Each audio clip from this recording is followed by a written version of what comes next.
Purchasing power is the ability of a currency to pay for goods and services.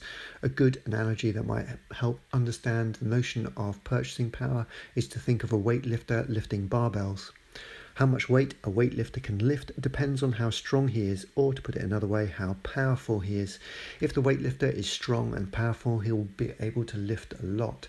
If the weightlifter is not so strong and powerful, he won't be able to lift quite so much. If the weightlifter is weak, he won't be able to lift anywhere near as much as a weightlifter who is strong and powerful. This is common sense. The same is true with regard to a currency. If the currency is strong and powerful, it will be able to purchase a lot. If the currency is weak, it won't be able to purchase much at all. So, when the purchasing power of a currency decreases, the ability of that currency to pay for goods and services decreases. Let's turn our attentions now to inflation. We see an increase in price of products during an inflationary period because it takes more currency to buy a product as compared to before. In economics, everything is relative. With inflation, essentially what happens is that the currency has lost some of its purchasing power in relation to a product. After all, the product itself hasn't changed. Milk is still milk. What has changed is the value of a currency.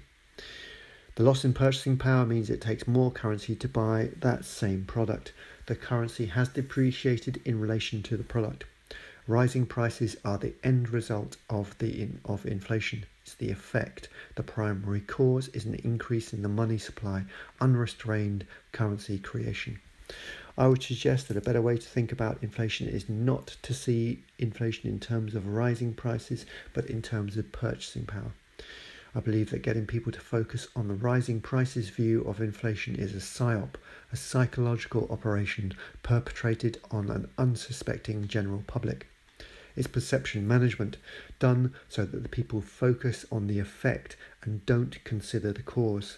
The reason is because if they knew the real cause of inflation, they would demand that something be done about it. Perception management is the name of the game because that's how our overlords maintain their power. The old adage, knowledge is power, holds true. Arm yourself with knowledge. Wise up and rise up.